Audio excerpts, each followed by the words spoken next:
Welcome to Thinking Deeper by 6-7. Imagine you are standing right in the middle of the ancient world. Right. Every single empire around you is, worshiping this crowded, chaotic sky filled with weather gods and war gods and sea monsters. Yeah, a massive pantheon. Exactly. And then out of nowhere, one group introduces an idea so radically different that it almost sounds like complete madness to their neighbors. Like, what if there is only one God? And get this, you are actually expected to argue with him. It's a complete paradigm shift. It really is. Yeah. So today we are taking you on this massive, 4,000-year historical and philosophical journey. We're going to explore how that single revolutionary idea, the belief in just one God in a world obsessed with thousands of them, not only birthed a major world religion, but evolved into a whole civilization. A civilization that is so complex today. Yeah. One that encompasses everyone, from ultra-Orthodox believers to outright atheists. And, well, we're also going to explore the darker side, right? The 2,000-year shadow of anti-Semitism, tracing how ancient political friction with Rome mutated into this devastating pseudoscientific hatred. So the mission for us today as we dig into these sources is to really synthesize two intertwined narratives. Okay. First, we want to uncover the theological and the cultural evolution of the Jewish people. Like, how did they build this cognitive framework that somehow survives across millennia? Yeah. And second, we have to unpack the historical mechanics of the persecution they faced. Right. The why behind it all. Exactly. We're looking past just the basic dates and names to understand how a culture maintains its distinct identity without a physical homeland, and really importantly, how societal hatred adapts and survives across completely different eras of human history. Yeah, it's such a heavy topic, but uncovering these historical patterns is exactly why we do this show. So if you like my channel, please subscribe and press the like button, because to start unraveling all this, we really have to travel back about 4,000 years to the Eastern Mediterranean. To the very roots. Right. We have to understand the philosophical earthquake this group introduced regarding the very nature of God. Because to understand the history of the Jewish people, we really have to grasp this radical shift. You really do. And to feel the impact of that earthquake, you kind of have to picture the theological marketplace of the era that Abraham lived in. Marketplace, yeah. Because the ancient world was very geographically divided by deities. You worship the god of your city or your river or your harvest. So it was super localized. Very. I mean, you had the Babylonian Marduk, the Mesopotamian Nergal, and as our sources point out, Dagon. Oh, Dagon, the Philistine god. Right, who was essentially a fancy merman deity. A fancy merman. I mean, it sounds funny to us now, but human beings back then genuinely felt they were just at the mercy of this squabbling pantheon of supernatural forces. Yeah, right? exactly. And into this totally crowded, chaotic arena steps Abraham with this completely bizarre concept: one God. Just one. Just one. And not just, a top god who beat up all the other gods, but an eternal, all-knowing creator of the universe who has absolutely no rivals, no children, and no physical form whatsoever. Which is wild. I mean, the sheer audacity of that idea at the time, it cannot be overstated. Suddenly, the universe isn't some chaotic battleground of petty gods anymore. It has a singular moral author. And the reverence for this entity becomes so profound that even the names they use for God reflect this intense awe. Oh, right. The names are fascinating. Yeah, in the foundational text, you see names like Elohim or the Tetragrammaton, which is 4 letters YHWH. Yeah. And that name was considered so incredibly sacred that its actual pronunciation was deliberately lost thousands of years ago. Wait, really? Deliberately lost? Yes. Today, observant Jews will not say it out loud at all. They opt for Hashem, which simply means the name, or Adonai, meaning my Lord. Wow. Many won't even write the English word out fully on a piece of paper that might be thrown away later. They use G-D as a permanent sign of respect. Okay, see, this is the part of the theology that absolutely fascinates me. You have this ultimate, untouchable, singular creator of the cosmos, right? Right. Yet this God is highly personal and actively wants humans to exercise free will. I mean, the texts don't demand silent, unquestioning submission at all. Not at all. Look at Abraham's grandson, Jacob. The story goes that he literally wrestles with a divine being like an angel or a manifestation of God for an entire night. And because he refuses to let go, he is renamed Israel, which translates roughly to one that struggles with God. And that concept right there, struggling, that is the absolute bedrock of their entire civilization. Wrestle. Yes, the wrestling with ideas. It establishes a paradigm where questioning the text, debating morality, and wrestling with divine will isn't a sin. It's actually the required nature of the relationship. It's built into the system. Exactly. And when you understand that, you unlock a major focus point of our deep dive today. Because Judaism is not simply a religion in the way modern Westerners usually use that word. Right. It is a people. It's a nation, a tribe, and a comprehensive culture. Which perfectly explains a phenomenon that honestly confuses a lot of people outside the culture.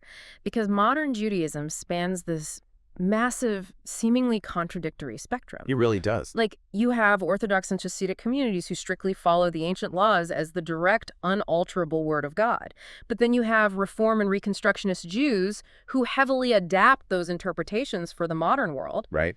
And then, and this is the craziest part to me, you have Jewish atheists and agnostics, people who completely reject the existence of a personal or supernatural God, yet they fully, 100%, identify as Jewish. How can someone be an atheist in a religion that was literally based on the ultimate one God? Well, it works because of that tribal covenantal foundation. Yeah. Historically, Judaism has emphasized actions in the current world over rigid, dogmatic obedience to a specific creed. Actions over dogmas. Okay. Yeah, belonging to this group is defined by descent, shared history, and participation in the culture. It is very much akin to a massive extended family. Like, you might completely disagree with your grandfather's foundational philosophy, but you don't just cease to be part of the family because of that intellectual disagreement, you know? Right. You're still bound by the shared history. I actually like to think of it as a massive ancient tree. Oh, that's a good way to look at it. Yeah. So the roots of this tree were planted 4 millennia ago in a strict revolutionary belief in one God. But over thousands of years, the branches have grown so incredibly wide that they now support cultural identities that don't even require a belief in a deity to belong. Yeah, the branches go everywhere. Exactly. You can sit on a branch of that tree, eat traditional Ashkenazi or Sephardi food, debate ethical philosophy, and identify fully as part of the tree, even if you don't personally believe in the root source anymore. That is a perfect visualization. But if an atheist and an ultra-Orthodox believer are sitting on different branches of this same tree, we really have to examine the trunk, right? What holds it together? Exactly. What is the shared foundation that keeps this entire civilization from just splintering apart into completely different religions?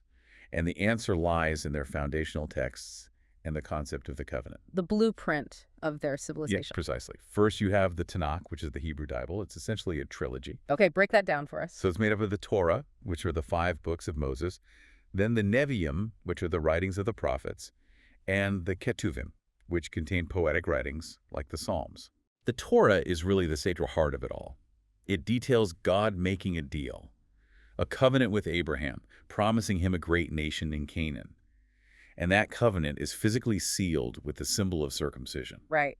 And then Moses comes in later. Right. Much later, Moses leads the Israelites out of slavery in Egypt to Mount Sinai, where they receive the 613 mitzvah, or commandments. 613 of them. That's a lot of rules. It is. Those 613 commandments establish the rules of engagement for life. They cover everything from criminal justice to agriculture. But the text that comes after the Torah is what truly defines their unique intellectual culture. You're talking about the Talmud. I am talking about the Talmud. And to put its size into perspective, the Talmud is over 10 million words long, spanning 38 volumes. Wait, really?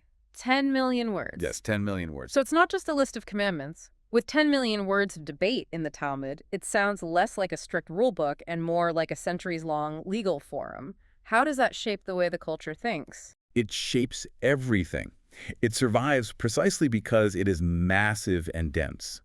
The Talmud is not a simple rule book. It is this sprawling collection of commentary on the Torah, and then get this commentary on that commentary. Oh, wow. Layers upon layers. Exactly. You could literally open a page of the Talmud and see the writings of rabbis who lived centuries apart, placed side by side on the same page, arguing passionately about how a specific law should be interpreted. That is amazing. By canonizing the debate itself, rather than just declaring a single infallible answer, the culture built a brilliant survival mechanism.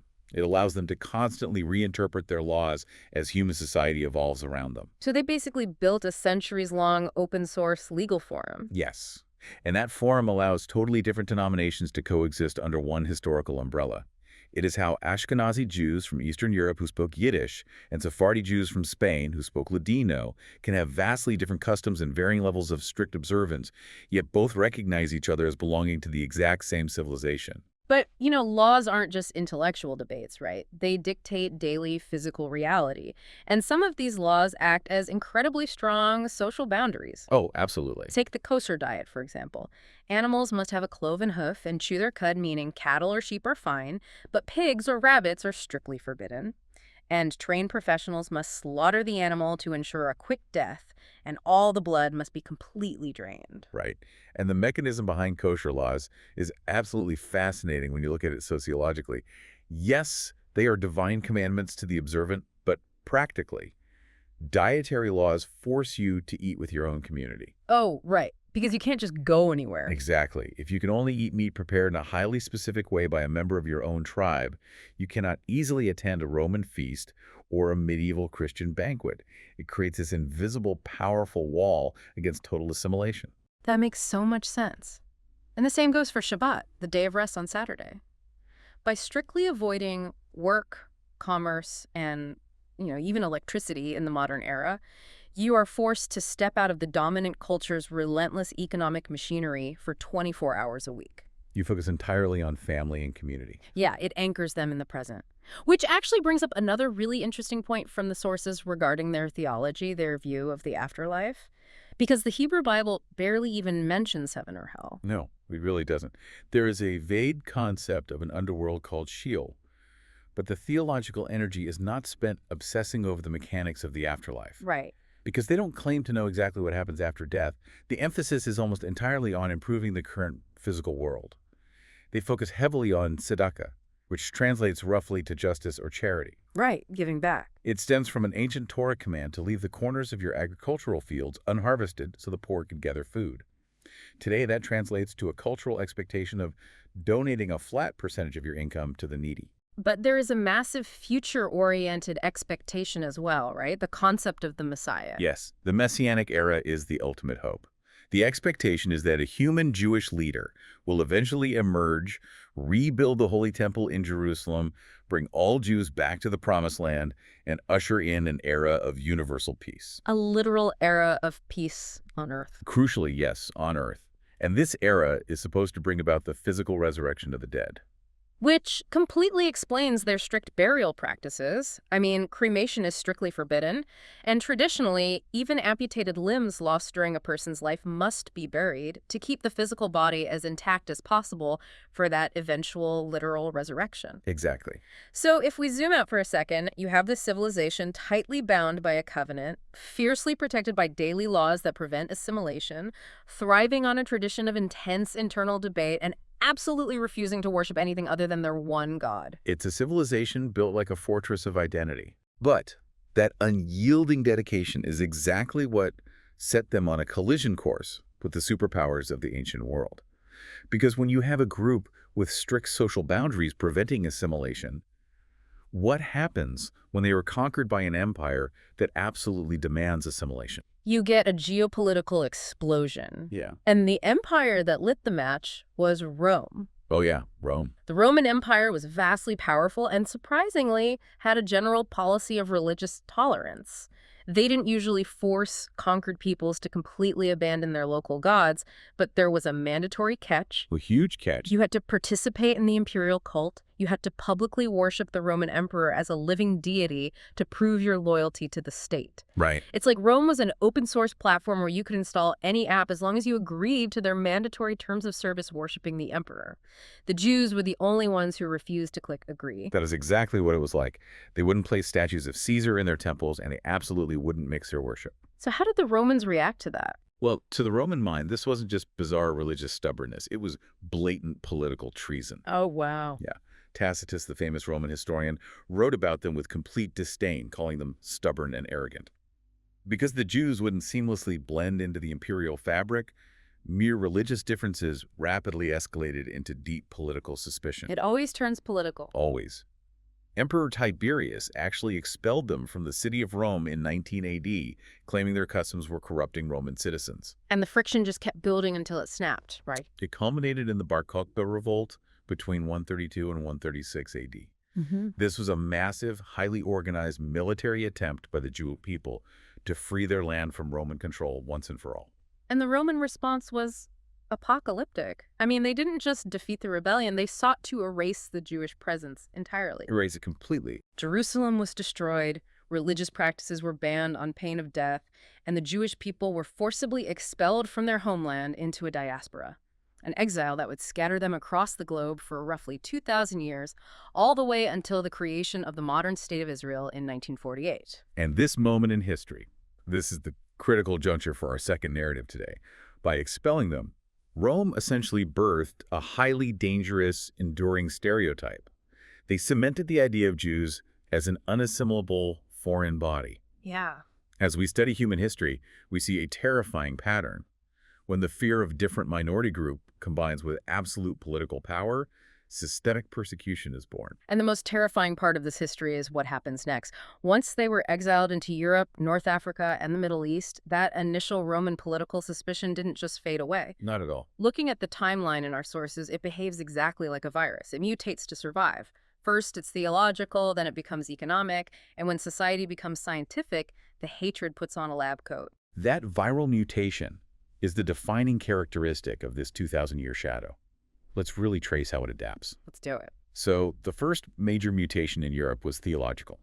As Christianity spread and eventually became the official religion of the Roman Empire, a new doctrine emerged called supersessionism. Supersessionism. Okay, what is that? This was the theological belief that the Christian church had completely replaced the Jews as God's chosen people, because the Jews had rejected Jesus. Oh, the psychological shift there is profound. You are no longer just looking at a neighbor with different customs. Theology has suddenly painted them as a cosmic enemy. Exactly. Christian leaders like St. John Chrysostom in the 4th century literally labeled them killers of Christ. And that rhetoric had massive violent consequences. When theology tells the masses that a minority group is cursed by God, violence just becomes a holy act. Right. During the late 11th century, Pope Urban II called for the First Crusade to take the Holy Land from Muslim control. But a lot of armed crusaders decided they didn't even need to leave Europe to fight non-believers. Yeah, they just turned on their neighbors. Exactly. They attacked Jewish communities in thriving European cities like Worms, Mainz, and Cologne, offering families a horrific choice: immediate conversion to Christianity or death by the sword. And out of this fever pitch of theological hatred, one of the most absurd and enduring lies in human history was born: the blood libel. Oh, the blood libel. It started in Norwich, England in 1144 when a young boy was found dead in the woods. A local monk completely fabricated a story accusing the local Jews of kidnapping and murdering the boy to use his blood in their religious rituals. Which is just, I mean, despite a total lack of proof and despite the profound irony that Jewish kosher law explicitly and strictly forbids the consumption of any blood whatsoever. Exactly. The lie tapped into the deepest fears of the medieval peasantry. The blood libel spread like wildfire across Europe, resulting in centuries of targeted massacres, lootings, and executions. But eventually society shifts, right? The Middle Ages progress, economies become more complex, and the virus of hatred mutates again. This time, it becomes economic. Economic? How so? Well, in 1215, the Fourth Lateran Council issued decrees that pushed Jews to the extreme margins of society. They were forced to wear distinctive clothing, like specific hats or badges, so they could be immediately identified and avoided in public. Wow. Yeah. And they were systematically barred from owning farmland, joining trade guilds, or practicing common artisan crafts. So they were boxed out of normal life entirely. Deliberately. This marginalization forced them into a very specific, dangerous economic corner. Because the Catholic Church at the time strictly forbade Christians from charging interest on loans, calling it the sin of usury. Right. But a rapidly growing European economy desperately needed credit to function. So Jews were pushed into money lending out of sheer necessity to survive. It is a vicious structural trap. I mean, the dominant society legally forces a minority into the uncomfortable role of the debt collector and then turns around and hates them for doing the exact job society demanded of them. Precisely. And this birthed the enduring, toxic stereotype of the greedy Jewish banker. They were demonized in local culture, immortalized in horrific stone sculptures on the sides of European churches called the Judensaal. Yeah, those sculptures. They depicted them obscenely suckling from a pig, an animal they consider ritually impure. Because they were visually distinct and economically isolated, they just became the universal scapegoat whenever a crisis hit. Always the scapegoat. The darkest example is the Black Death in 1348. A terrifying plague is wiping out a third of Europe's population. There is no medical understanding, no cure, just absolute terror. Pure panic. The panicked masses needed someone to blame, so a rumor began circulating that the Jews were orchestrating the plague by poisoning the town wells, even though the Jewish populations were dying from the exact same plague at the exact same rates. Logic just completely vanished. In cities like Strasbourg and Basel, entire Jewish communities were rounded up and burned alive. These massacres were often justified by forced confessions extracted through medieval torture devices. Didn't the Pope try to stop it? Pope Clement VI actually tried to intervene, yes. He issued papal bulls pointing out the logical absurdity of the well-poisoning accusations, but the mobs just ignored the Pope himself. Fear had completely overridden reason. It's almost overwhelming to look at this on a timeline. As a modern listener, you naturally want to believe that human society trends toward logic and empathy over time. Like, fast forward to the 19th century, Europe is undergoing the Enlightenment and the Industrial Revolution. We have locomotives, telegraphs, vaccines. Science and reason are the new dominant paradigms. You would think the hatred would finally die out. You would think. But instead, the virus just mutates again. It mutates into its most dangerous form yet. In 1879, a German journalist named Wilhelm Marr wanted to legitimize his hatred, so he coined a brand new scientific-sounding term, anti-Semitism. He invented the word. He did, and he did this specifically to strip away the old religious arguments. He wanted to make the hatred sound biological, rational, and grounded in modern science. The psychological shift here is terrifying.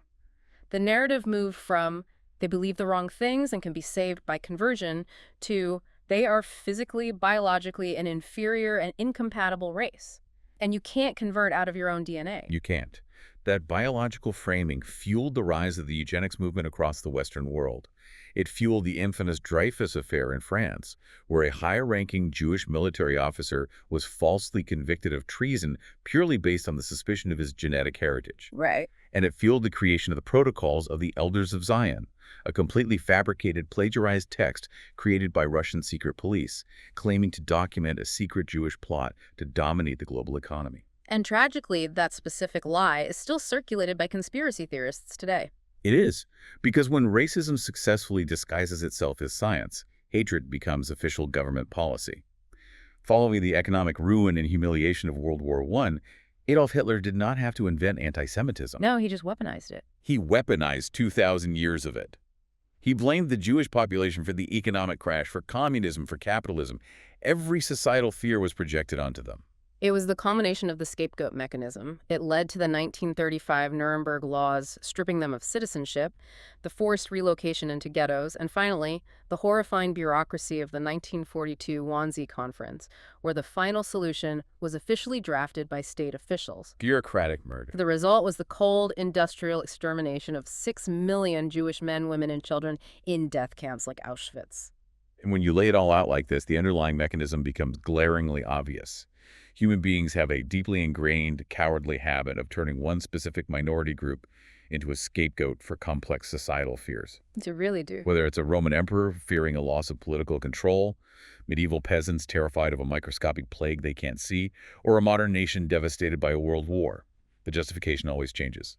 They claim it's about theology or economics or pseudoscience, but the psychological mechanism of scapegoating is identical every single time. Every single time. And the warning for us today is that this mechanism is not extinct.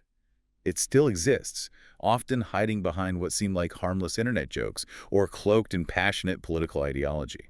So, bringing this incredible, massive journey back together for you listening right now, we started 4,000 years ago with the birth of a revolutionary idea. A singular God who demands moral action and invites human debate. Right. That idea forged a vibrant, incredibly diverse civilization that today spans from strictly observant Orthodox communities to secular atheists who still deeply value their shared cultural roots and that intellectual tradition of asking hard questions. But their historical refusal to surrender that unique identity, their refusal to just blend in and disappear, resulted in a constantly mutating centuries-long persecution. And the reason this 4,000-year history matters to you, navigating the world today, is that while history rarely repeats itself in exactly the same way, its patterns echo loudly. The echoes are there. The patterns of isolating a group, the rapid spread of fabricated lies, and the dangerous, quiet habit of the majority looking away when a minority is targeted. These happen over and over again. Recognizing these warning signs isn't just an academic exercise. It's an absolute moral obligation for anyone living in a modern functioning society. As we wrap up this deep dive, I want to leave you with a provocative thought to mull over. We've seen how this culture's core identity and its incredible resilience were essentially forged in the fire. Yeah. Their social boundaries, their laws, and their deep communal bonds were shaped by maintaining their unique beliefs in the face of thousands of years of intense external pressure, exile, and deadly persecution.